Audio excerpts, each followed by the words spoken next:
Hello students, आज हम कक्षा 10वीं के विकास गणित प्रायोगिक पुस्तिका में एमसीक्यू का भाग देखने वाले हैं। इससे पहले हमने प्रयोग कर लिए हैं। जितने भी प्रयोग हमने किए हैं उसका प्रैक्टिस करते रहो। आप लोगों का उस सभी प्रयोगों में से कोई एक प्रयोग आप लोगों को करने के लिए दिया जाएगा जो 10 नंबर का होगा। अब उसके बाद हम सारे पाठ पढ़ाकर हो गए हैं, तो इस किताब में वर्कबुक में दिए गए एमसीक्यू का भाग देखते हैं जो हल करना बहुत ही आवश्यक है। वो अर्जेंसी के लिए है। बाय चांस यदि किसी ने प्रयोग नहीं दे दिया तो उन्हें एमसीक्यू का पेपर दिया जाएगा हल करने के लिए। लेकिन ये एमसीक्यू के पेपर सिर्फ प्रैक्टिकल के लिए ज़रूरी नहीं है, ये हमारे सिलेबस के क्वेश्चन हैं। और ये जब विकास गणित प्रयोग पुस्तिका ने इसे इस पुस्तक में डाल दिया है तो इसके अनुसार ये भी कहा जा सकता है कि ये बोर्ड एग्ज़ाम में पूछे जा सकते हैं।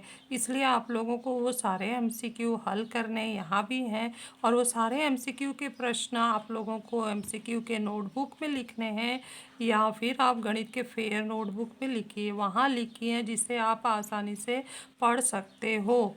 तो चलो हम देखते हैं एमसीक्यू का भाग।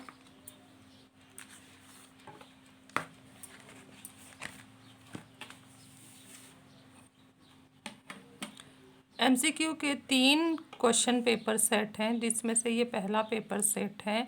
यहाँ मैंने मार्किंग भी किया है कि ये बहुत ही इम्पोर्टेंट है बोर्ड एग्ज़ाम के लिए, और आपको अपने मैथ 2 के फेयर नोटबुक में ये सारे एमसीक्यू प्रश्न लिखने हैं। यहाँ तो आपको समझ के बस टिकिंग करना है कि क्या इसका उत्तर हो सकता है। तो सारे प्रश्नों के उत्तर यहाँ समझाए गए हैं। जो अलग सा उत्तर क्वेश्चन होगा उसी को मैं यहाँ डिटेल से समझाती हूँ। बाकी सब हम सिलेबस में पढ़े हैं, उसका उत्तर आप आसानी से दे सकते हो। जो कट है उसको मैंने क्रॉस किया है। तो जो हमारा पहला पेपर सेट है ना, बहुत ही आसान है। यहाँ पे एक जो 7वां क्वेश्चन स्टार मार्क किया है वो थोड़ा सोचने के लिए मजबूर करता है कि त्रिभुज एबीसी समरूप है, त्रिभुज डीईएफ समरूप है, तो इसके सारे कोण, इस त्रिभुज के सारे कोण, इस त्रिभुज के सारे कोण बराबर होंगे। तो कोण ए जो है वो कोण डी के बराबर होगा, कोण बी जो है कोण ई के बराबर होगा। तो यहाँ हम देख रहे हैं कि कोण ए दिया है और कोण बी नहीं दिया है, लेकिन कोण सी पूछ रहे हैं। लेकिन कोण बी कोण ई के बराबर होने की वजह से कोण बी का माप 85 हो जाएगा, और कोण ए का माप दिया ही है। दोनों को जोड़कर हम 180 में से घटा देंगे तो त्रिभुज एबीसी के तीसरे कोण का माप आ जाएगा। तो इस विधि से इसको हल किया गया है। तो थोड़ा सा ये स्पष्टीकरण दिया गया है। बाकी सभी ये भी प्रश्न कट हैं, और जो प्रश्न आसान आसान है उसके उत्तर यहाँ पे हल करके दिए गए हैं। आपका हल करने का काम आपको लास्ट पेज पे करना है। अब इसका स्क्रीनशॉट लेकर आप उत्तर भर लीजिए। अभी नेक्स्ट हम क्वेश्चन पेपर सेट 2 पर चल रहे हैं।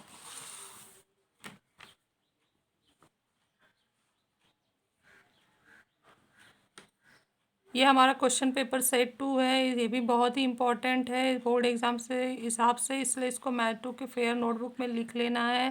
पहले प्रश्न का उत्तर, दूसरे का उत्तर दिया गया है, बहुत ही आसान है। तीसरा जो पूछा गया है कि वो केंद्र वाले वृत्त में चाप एसीबी में कोण एसीबी अंतर्लिखित है, तो कोण एसीबी 65 अंश है, तो चाप एसीबी कितना होगा। तो हम जानते हैं कि चाप एसीबी में वो अंतर्लिखित है, तो चाप एसीबी हमारा दीर्घ चाप हो गया, और कोण एसीबी के सामने वाला चाप अंतःखंडित है, तो उसको वह इस कोण का डबल होगा, अर्थात 130 होगा।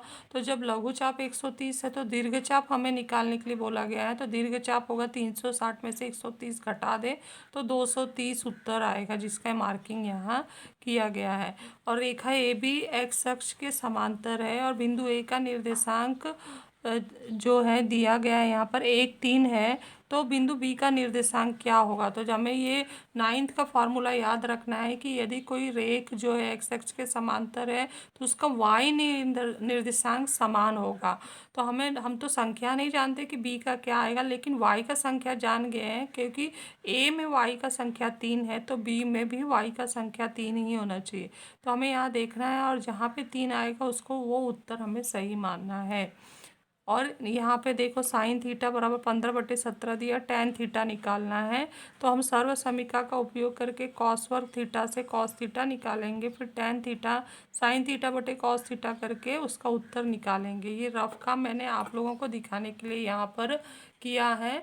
वह वास्तव में आप लोगों को ये लास्ट पेज पर करना है और आपको यहाँ सही उत्तर का टिक लगाना है। चक्रीय चतुर्भुज का कोण ए का माप दुगुना, कोण सी के माप का तिगुना, कोण सी का माप ज्ञात करो। तो हम कोण सी को यदि 3x ले रहे हैं, कोण ए को 2x ले रहे हैं, तो दोनों को सम्मुख कोण है तो चक्रीय चतुर्भुज के तो जोड़ने पर 180 आएगा। तो 5x बराबर 180 भाग दे देंगे तो x बराबर 36 आएगा। और कोण सी है तिगुना, तो फिर वो हो जाएगा 108।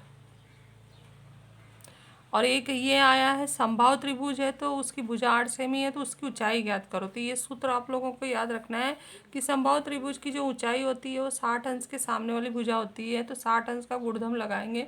करनी में 3/2 गुणे भुजा, करनी में 3/2 गुणे 8, 8 और 2 कट जाएंगे तो 4 करनी 3 उत्तर आएगा। और ये 2 प्रश्न कट हैं। और यहाँ पर साइन थीटा बराबर कॉस थीटा हो तो थीटा का मान ज्ञात करो। सारणी के हिसाब से देखें तो थीटा 45 पर होता है और सूत्र के हिसाब से हल करें तो जो साइन थीटा बराबर होता है कॉस 90 माइनस थीटा, तो हमने यहाँ डाल दिया कॉस 90 माइनस थीटा, यहाँ कॉस थीटा। और फिर त्रिकोणमितीय अनुपात से बराबर होने से 90 माइनस थीटा बराबर हो गया थीटा, थीटा पक्षांतर करेंगे तो 2 थीटा और फिर 2 से भाग दे देंगे तो थीटा 45 आ रहा है। सारणी से भी 45 और ऐसे हल करके भी 45 है। तो या आप ये रफ में नोट कर लीजिए या जहाँ हल कर रहे हैं फेयर बुक में वहाँ भी लिख सकते हैं, लेकिन बस एग्ज़ाम में याद रखना है कि रफ काम लास्ट पेज पे करना है। तो आप लोगों ने इसका स्क्रीनशॉट ले लिया होगा। अब हम तीसरा पेपर देखने जा रहे हैं। तीसरे पेपर में अधिकतर जो पोर्शन है हमारे 25% जो कट सिलेबस के क्वेश्चन ज़्यादा हैं, तो ये सब क्वेश्चन कट हैं। फिर बचे हुए जो प्रश्न हैं वो आसान है। ये 1 माइनस कॉस वर्ग थीटा गुणे कोसेक वर्ग थीटा, तो ये साइन वर्ग थीटा गुणे 1/साइन वर्ग थीटा डाल दिया और एक उत्तर आया। ये सर्व समीकरण के आधार पर किया गया है। फिर 2 समरूप त्रिभुजों के क्षेत्रफल क्रमशः 9 वर्ग और 16 वर्ग सेमी है तो त्रिभुज के संगत ऊंचाइयों का अनुपात क्या है। तो ये सूत्र याद रखना है कि जब त्रिभुज समरूप हैं तो उनका क्षेत्रफल उनके संगत जो भुजाओं के वर्गों के, ऊंचाई के वर्गों के, परिमितियों के वर्गों के और माध्यिकाओं के वर्गों के अनुपात के बराबर होते हैं। तो इसकी वजह से ये सूत्र लिखने पर हम वर्गमूल ले लेंगे और 3/4 ऐसा उत्तर आएगा। फिर यहाँ पे साइन थीटा दिया गया और कॉस थीटा का मान निकालने के लिए बोला गया है। तो कॉस थीटा हमारा जो है ये 1 माइनस साइन वर्ग थीटा इस सर्व समीकरण में डालकर हल कर लेना अपने ढंग से, तो 21/29 उत्तर आया है। तो इस तरह से आप ये स्क्रीनशॉट ले लीजिए और इसको अच्छे से हल कर लीजिए।